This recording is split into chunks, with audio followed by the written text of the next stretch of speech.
classification of society into different groups. A Brahmin or a Brahmana, as the Sanskrit word is properly pronounced, means a spiritually enlightened person. I already quoted from one important verse from the most popular Buddhist text. It is called Dhammapada, which is being translated into all world languages. Innumerable translations are available. Originally, it is in Pali language, which is a primitive form of Sanskrit. In that book, Buddha gives a series of definitions, a list of the fundamental characteristics of a person of spiritual awareness. So one important characteristic of a person who could be called a Brahmin or Brahmana is a spiritually enlightened person. One should not mistake this word with the title of Emerson's four verses poem, Brahma. That is Brahma. That actually signifies, Brahman is the right word, but frequently misspelled in many of the translations. It implies the fundamental spiritual reality, the divine reality, the presence of God, present in everything. It is all-pervading, it is immanent, it is present in all of us. It is one divine reality. That's the true meaning of the word Brahman, which is actually the title, ought to be the title of Emerson's well-known poem.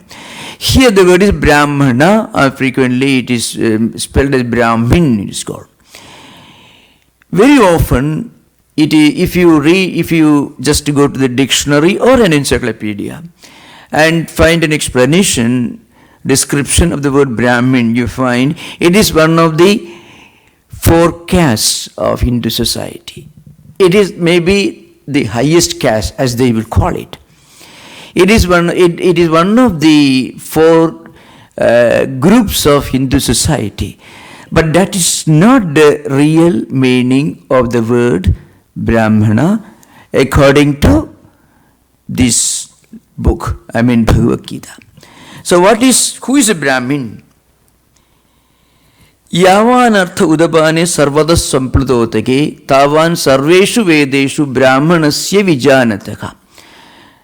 A Brahmin who is naturally a man of spiritual, a man or woman of spiritual awareness. How does he live? How does he look at the world? And how does he interact with the rest of human beings? So, there is a very interesting simile, an illustration, an elaborate metaphor involved in this particular poem. The illustration is this. Now, in dry season, when there is not enough rain, you may need a well or a pond to collect water for drinking or maybe for bathing, or a river. You go to a well and you draw water for drinking. You may go to a river to take a bath.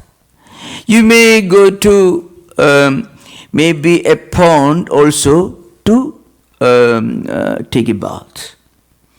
So you can't just take a bath in the well and drink water from the pond or river. You don't do that. You use the well for water for drinking and a river for bathing, etc. Maybe for swimming. You can't swim in a well, obviously. Now there is this difference there. Now suppose there is a huge flood, a spread of water. Then you find this water everywhere. You don't see the river, you don't see the well, you don't see the pond, and you don't see a stream, all flooded with water. Water everywhere. So what do you do? Suppose you want drinking water, think of, let's say, 5000 BC, or maybe 3000 BC as the period of the Bhagavad Gita, 5000 years back. They didn't have boiled water, maybe bottled water, anything. So they had to drink water from the same water, the spread of water, the huge flood, all the differentiations vanished. You can't see where is a river, you can't see where is a pond, you can't see where is the well. So wherever you go, you can drink that water, you may take bath in that water. Now, a spiritually enlightened person, when he goes beyond the rituals, beyond the mechanical practices, he sees God everywhere. So when God becomes a reality in your real life, then you don't think, well, I'm thinking of God because I'm inside a temple or a church. I should not think of God because I'm in the office. You should be able to think of God in the office place, in the university, in the hospital where you are employed, and also inside a church or a temple. So all the lines of demarcations, differentiations disappear. Just as the lines of demarcations disappear completely when there is a flood, because water everywhere. So a spiritually enlightened person, for him there is no differentiation between the secular and the spiritual. Even the secular activities he do in a spiritual way. So the secular merges with the spiritual. There are people who do spiritual things in a secular way. That's a tragedy of modern religious practices.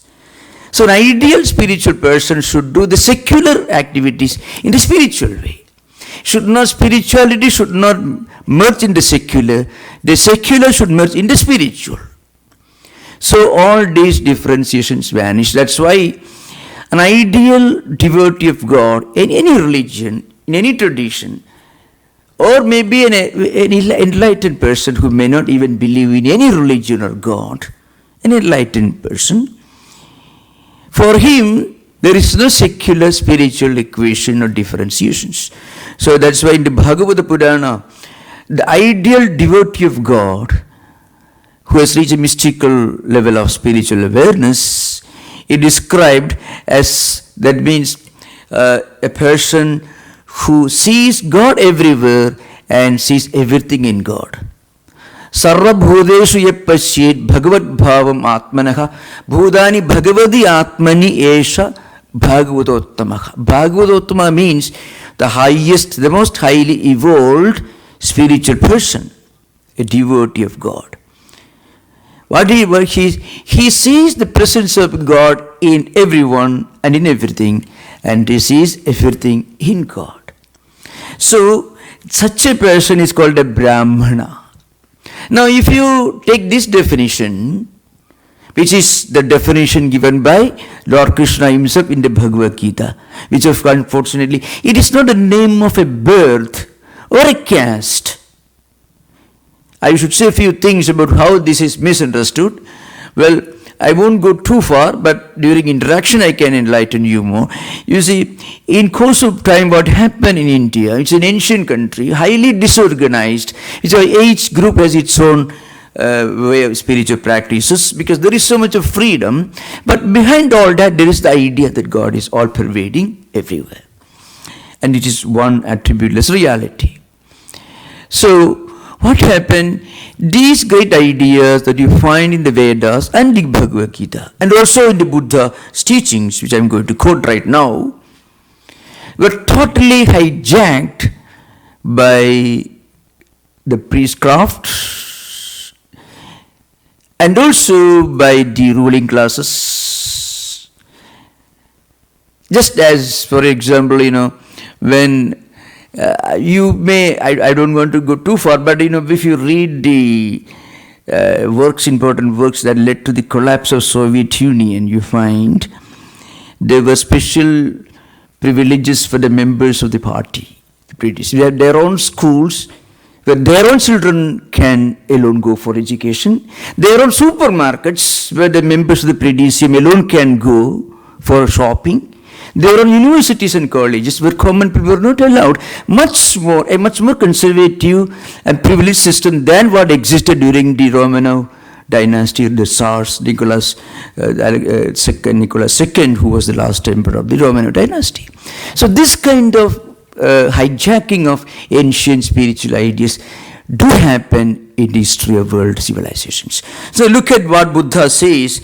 It's something very interesting and very striking, And Buddha was a very enlightened person who took all the great ideas of Hindu Vedantic tradition and put in a very informal language, in the language called Pali, which is the common language. It's not as refined as Sanskrit.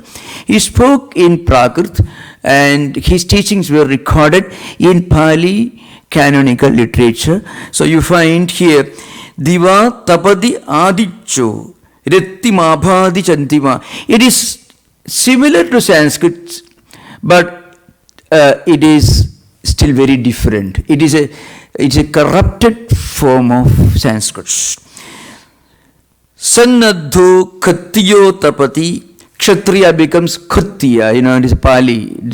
You find a difference. Nyayi Tapati Brahmano. Atha Sampamahorattam Buddho Tapati Tejasa. What it means is, the sun shines by day. By night, the moon shines. The resplendent in his armor, that is, appears a warrior. Warrior appears effulgent in his armor. Lustrous in meditation, a Brahmin. He is meditating on the all-pervading reality. So he is called a Brahmin. So you can imagine. Now, this is the great teachings of this 46th verse of the second chapter.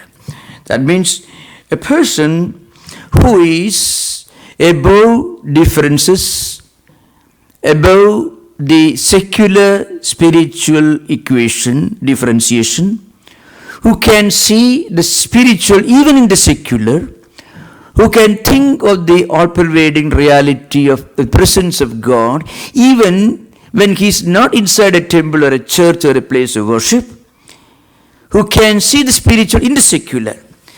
Just as when if there is a flood, you don't go to a river to take bath, you don't go to a well to drink water, you bathe, you drink water, you may swim in the same flood waters. I mean, all lines of demarcations completely vanish. This is the central ideal of a Brahmin, the high universal spiritual ideal that everyone should strive for. You find such people, such great men and women in all traditions. Maybe Christ, who was a Brahmana by this definition, so also Buddha, who was actually born in the warrior caste.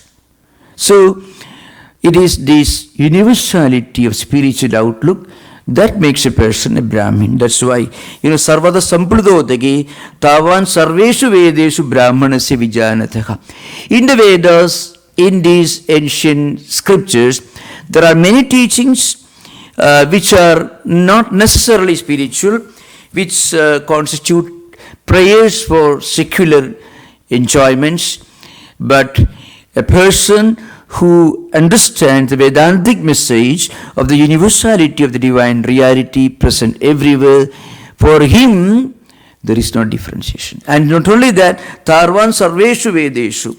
There is another very important message which I would like to discuss in the light of a very celebrated commentator.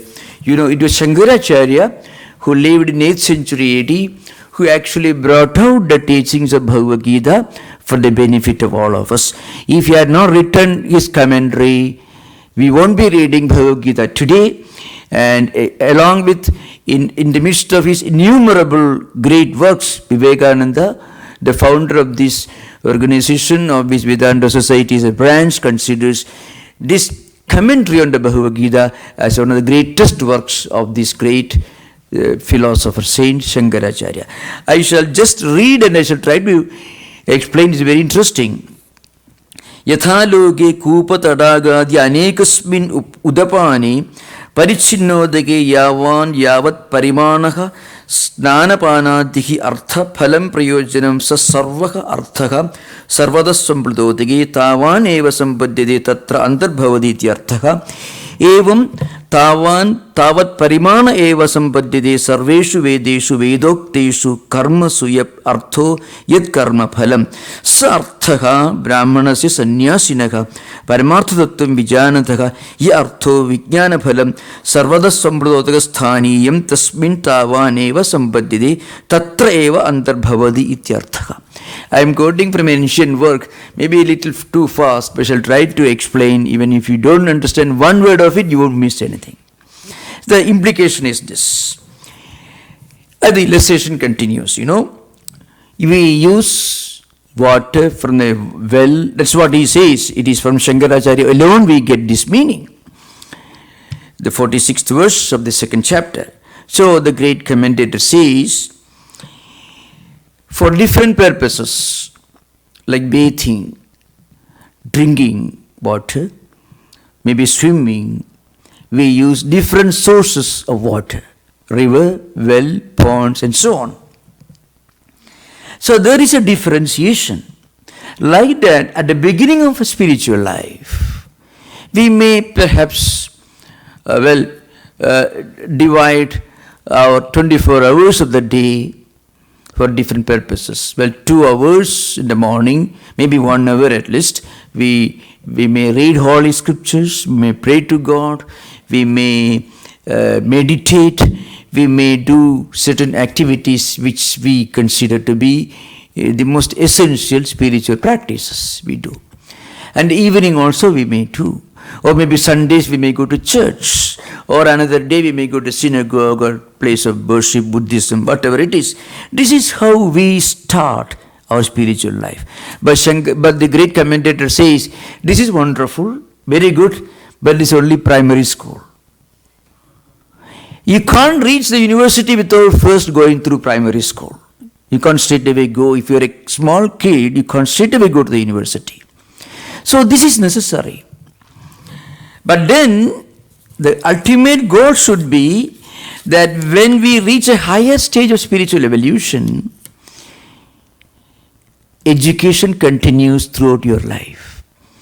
If a person believes that he has exhausted his educational activities when he leaves the university, his education will not be complete, it will remain incomplete.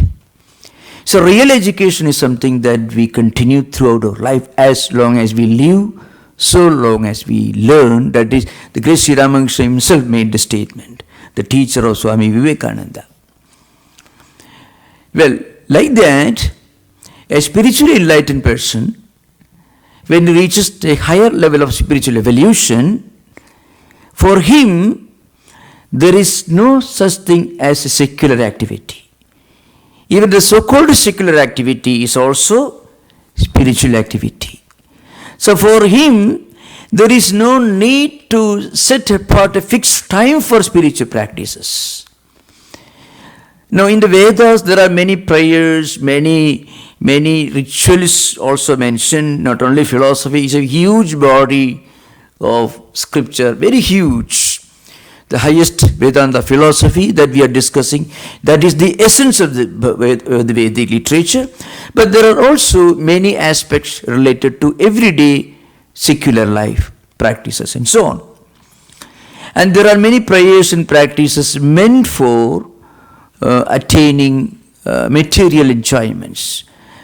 The commentator says, a spiritually enlightened person will enjoy a special kind of bliss when he reaches this higher level of spiritual evolution. When he feels the presence of God, not only inside a temple or a church or a place of worship, not only for 1 hour in the morning and 1 hour in the evening, but throughout 24 hours of the day, because whatever he does is an offering to God. Every activity becomes a spiritual activity. Every thought becomes a meditation. Every word becomes a sacred prayer. Whole life gets spiritualized. That's why the commentator says, when you get this highest knowledge, then you won't look for any other source for enjoyment.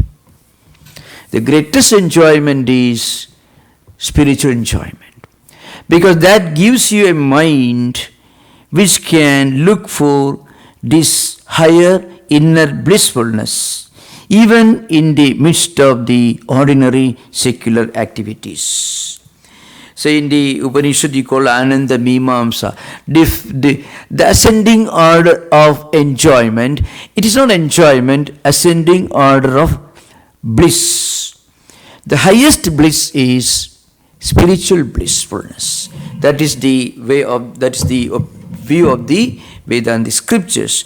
So in this, that's why in the Vedantic tradition, I mentioned last time, there are 3 main schools of Vedanta proper. One is the celebrated school that we all follow, the non-dualistic school called Advaita. So today if you go to India, if you go to the Himalayas, if you go to great spiritual centers, sometimes you find, including many of the great IT geniuses of America. I've been wandering all over India, visiting the spiritual places. You know what they were looking for? They were looking for these teachings of Advaita. They were looking for these Advaitic teachings. A man like Paul Brenton suddenly felt an impulse to go to India and meet Ramana Maharshi, and what he learned, what fascinated him was this great teaching of Advaita. Shankaracharya, who actually brought out the great teachings of Bhagavad Gita for the good of all of us. The second in importance is called Visishta Advaita. It means a qualified non-dualistic system, which is a school of philosophy within Vedanta, Vedantic framework, which emerged around 11th century AD. So Shankara lived in 8th century. Ramanuja, who is the exponent of this Visishta Advaita, non-qualified system, which is a kind of partial Advaita. Partially it is non-dualistic. It emerged in the 11th century. And then Madhwa, who is just the opposite of Advaita, is a dualistic system. So I can just for academic interest, I can quote a few of their quotations from, just for interest. He says, for example, Shankaracharya says, Brahman is sannyasi. Sannyasi is a man of renunciation of selfishness and ego. That is how Shankaracharya defines a Brahmana. And then Madhwacharya, the dualist philosopher, says, he says, Yadeva moksha sadhanam tavadopudayam na anyat. And Ramanuja says, Brahma anati iti brahmanaha aparokshajnani. That is Madhwacharya says. The one who has an awareness of this transcendental spiritual unity and oneness of existence. Then Ramanuja says, Brahmanasya vijanataka vaidigasya mumukshoho. A spiritual seeker, an ardent spiritual seeker, is naturally can be called a Brahmin in the universal sense. Now, one question arises here. Frequently, this is a very high ideal. How do we reach that ideal? Or how do we practice that ideal? I mentioned frequently I mentioned this, Very often you find a conflict between what we actually want to do and what we actually end up doing in our real life. We listen to a great lecture, we read a great book, we are inspired by a great teaching, by a great ideal. And we do understand its relevance, its importance, and also its practical benefit. For if you can look upon these worldly phenomena, which brings you happiness today and happiness tomorrow, which creates all the anxieties and problems and worries. If you can look at this worldly phenomenon from a higher perspective, then we can live in this world, work hard, succeed in our worldly ambitions, because if you are working for a job, you are a businessman, a professor, whatever, maybe you have to succeed. That's part of our existence. Now, how do we, in what way are we benefited by this great ideal? That we discussed earlier, but the discussion continues. A person who has reached this ideal is called Siddha Prajna. And that's the discussion, that's going to be the topic for discussion from 55th to 72nd verse of this chapter. And we have only reached 46th and 47th. So within maybe 1 or 2 weeks we will continue, and then we will begin a long discussion of the characteristics of a spiritually enlightened person and how to reach there and how to bring a little bit of that higher ideal into our own life and make practical use of it in our own workplace, whatever may be a profession. Now, in this, when you deal with this question, one topic that frequently attracts our attention is this conflict.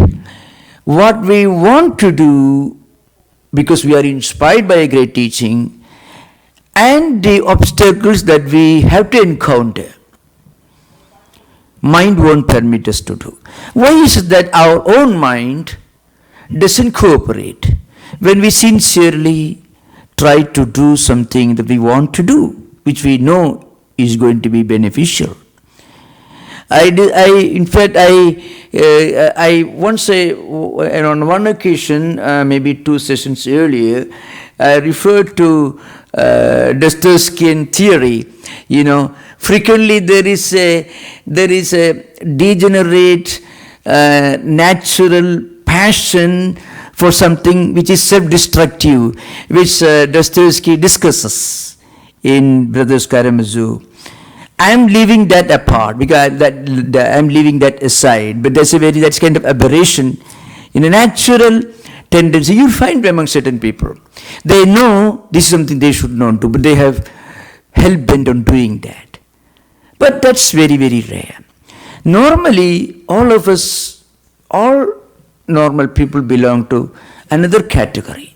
They want to do sincerely, and they are trying to do, but very often they do not succeed. Their own mind, their own accumulated tendencies, habits, and emotions create an insurmountable mental block. So how do we confront it? So this is called a conflict between what we want to do and what our mind actually permits us to do. Now, how to make our mind cooperate more closely with what we want to do? How to reduce the obstacles? So one method which is recommended in Vedantic tradition is, if you go on with your struggles or efforts, that efforts itself will produce a peculiar kind of positive mental tendency, a huge reservoir of positive tendencies, even a sincere desire for doing something good will have a positive effect on the mental system. That's the difference between the mental and the physical. If you want to help a person, well, he's a poor man, I would like to give him $10, $20, something. You may not have the money with you, but you have a sincere desire to help somebody. That does something good for your mind, though he doesn't get anything, unfortunately. But the physical activity, you have to do it, then only the man is benefited. You want to give $20 to a person, or maybe you want to draw a check for $1,000 for helping the earthquake victims of far off countries. You have a sincere desire. That desire, that flash of idea in your mind will produce a mental tendency. It's called samskara in yoga and Vedanta. Samskara or vasana, a vritti.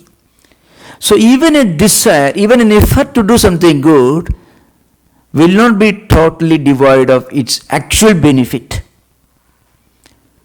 So, at least for us, so every sincere thought, every sincere effort, every sincere idea, noble thought will produce a positive, a spiritually healthy and helpful tendency in the mental system. Once we continue that, our mental block, which actually nothing but a series of tendencies, will slowly become more and more friendly with us, and mind will start cooperating with us more closely.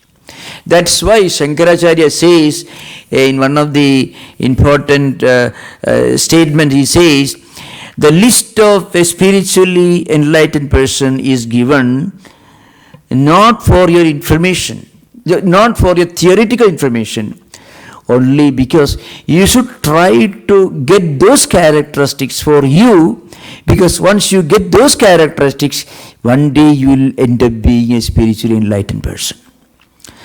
The spiritually enlightened person's characteristics are methods and means for one to develop.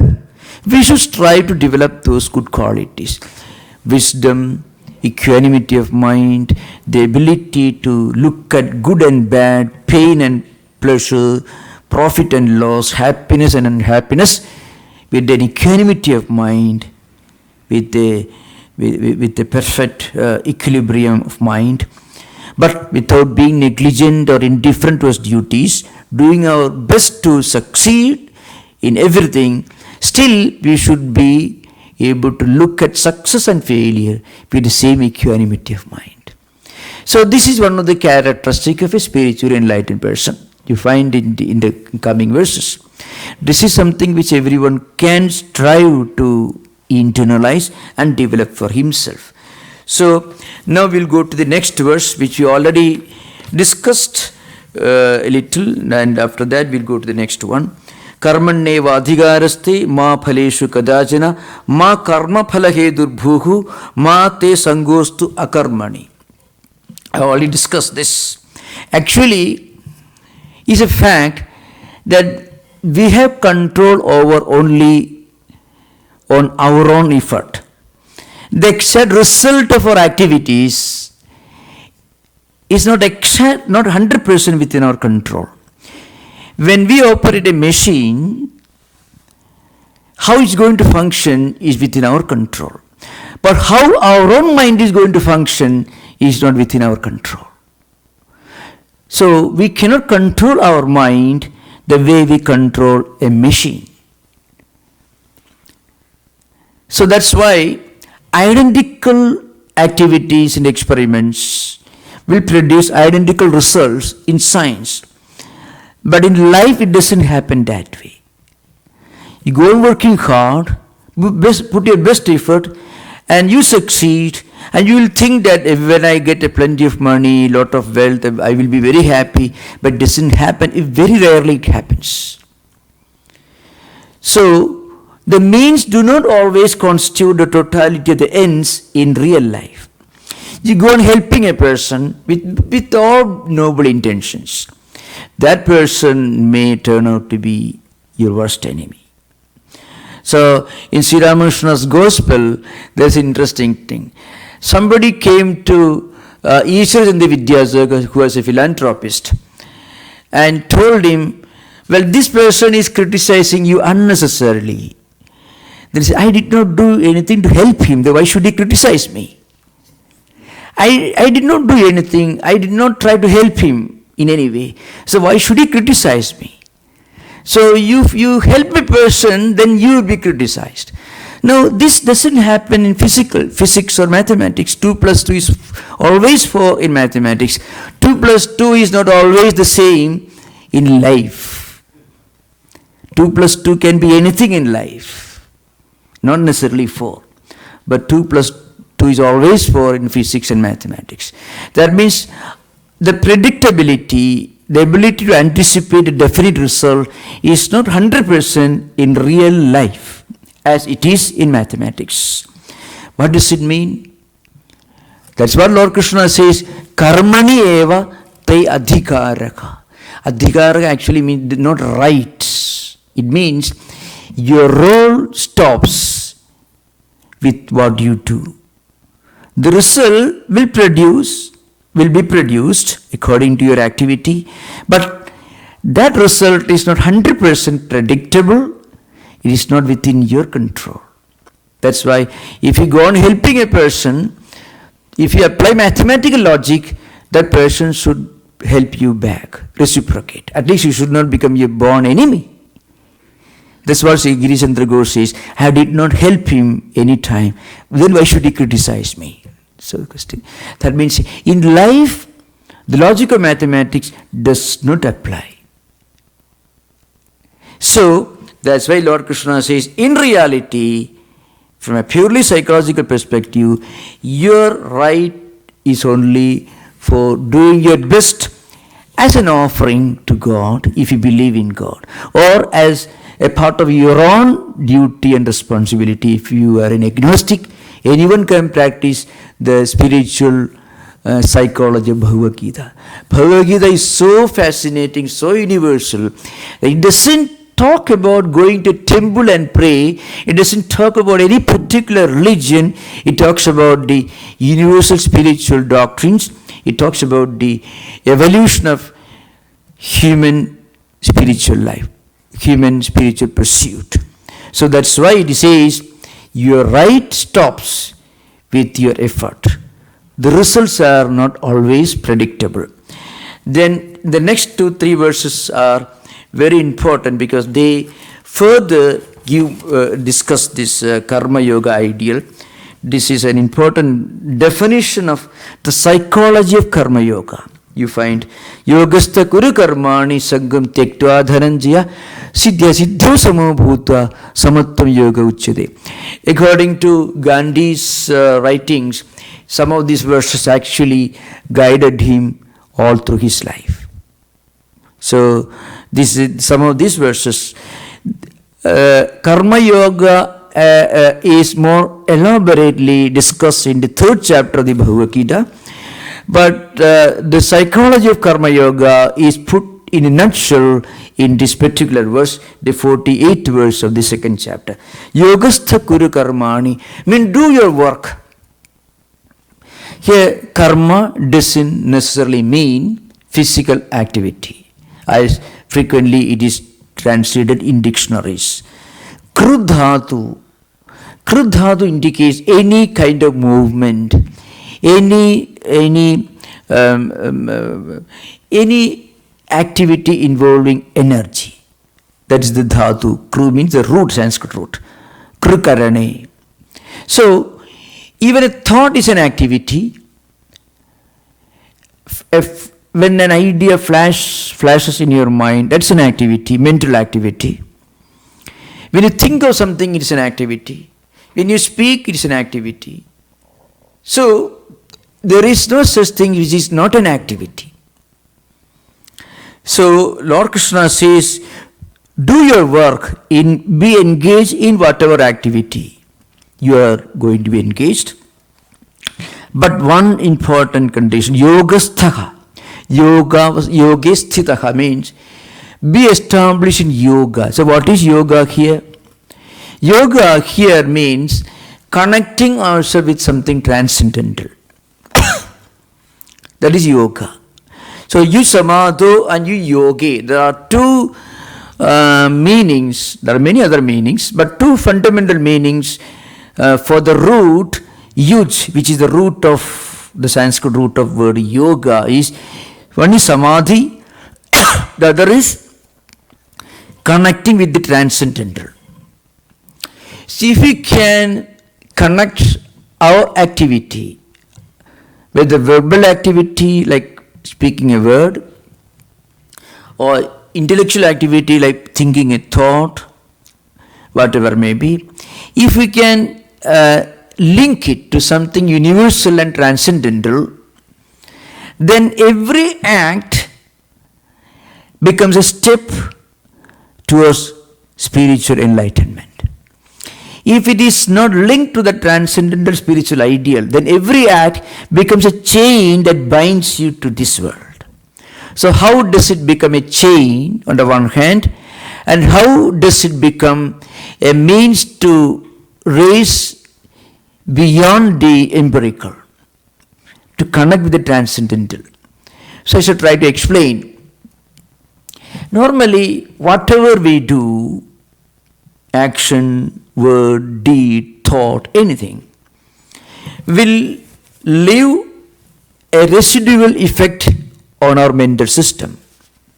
You cannot do any conscious activity, a thought or word or deed or anything, without that activity leaving a residual effect in your mental system. The residual effect is called vritti in yoga and also in Vedanta. So a series of activities which are done consciously will become a strong tendency, an attitude, a behavior pattern which is called a samskara, and that will prompt you to continue that activity or to avoid that activity. If the result of what we do is pleasant, then we will have a tendency to continue that activity.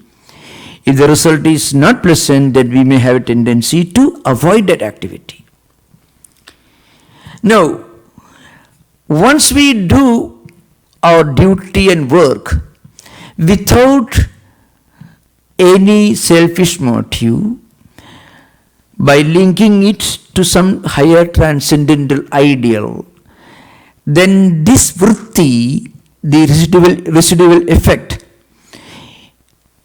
is totally gone. It doesn't produce any residual effect. It doesn't produce any vritti. Any action, if you do with a higher ideal, linking that action to some transcendental spiritual ideal, it doesn't produce in your mind this heavy burden of a samskara, an impression or anything. Well, I can give examples. The great spiritual teachers, I give these examples many times. Maybe the most wonderful example that I can give is the Swami who built this very temple. His name was Swami Tattwamayananda. He was one of the disciples of Sri Ramakrishna. Before he came to San Francisco, he was wandering the Himalayas. I am talking about people who lived in our own times, more or less, close to our times. There are many other examples. If I can give Shankara Acharya's example, I can give Abraham Lincoln's example, I can give many, but I am giving just something that you can very easily identify with. So this Swami was wandering the Himalayas, like with a long beard. You can see his picture. He's certainly not the kind of dress code for San Francisco city even in 1900s.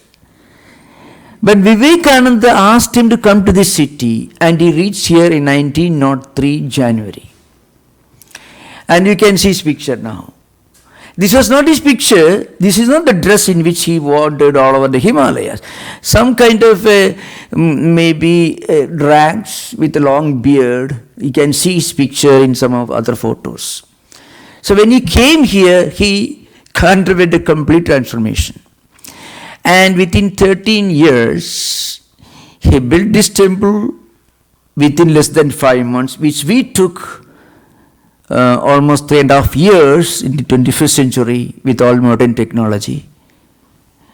And then he established a convent, a printing press, a monastic tradition, and he reorganized and rebuilt the Vedanta society all within less than, he passed away in 1915, within less than 13 years.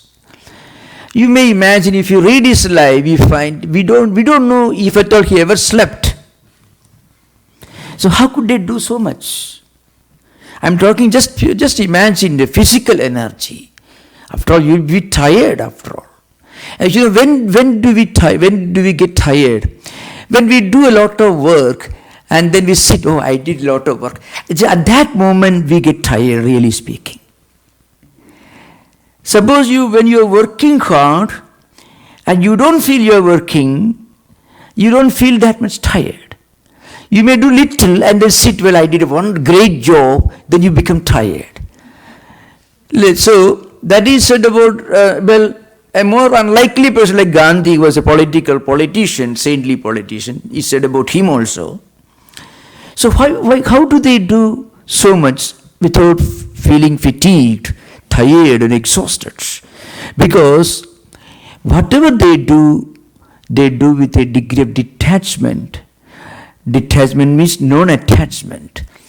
Not being obsessed with their own selfish desires, goals and ambitions. With total unselfishness. When they do, they can do so much. You ask them, well, I didn't do anything. It all happened by the grace of my Guru. That's what he said. Now, this is pure psychology, spiritual psychology. That's the meaning of the word yogastha. So, yogastha kuru karmani sangam tektva dhananjaya siddhyo samo bhutva. So, when you are establishing yoga, you won't be obsessed with the result. If your work produces its expected result or more beyond a limit, you won't be overjoyed. And if it falls short of your expectations, you won't be disappointed. So mind remains fresh, happy and vigorous, and you do great things. That's the very wonderful aspect of the spiritual psychology enshrined in this 48 words. We'll continue the discussion in the next class. Now we can have interaction for some time. Okay, thank you.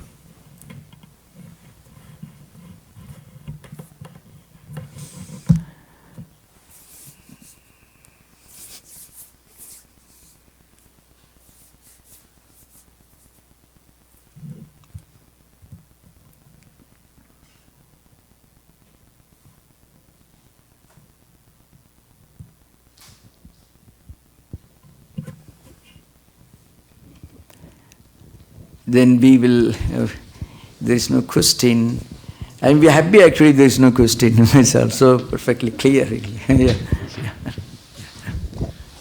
Good evening, Swamiji. You mentioned this idea with karma yoga of any kind of movement, like thought or speech or action. He says any sort of movement like of energy. Wherever there's energy, is there consciousness and vice versa?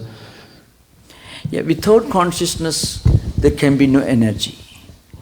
Energy is a manifestation of consciousness at the level of Rajoguna. You know, it's a Rajasic manifestation of energy. Yeah. Inactivity is a Tamasic manifestation.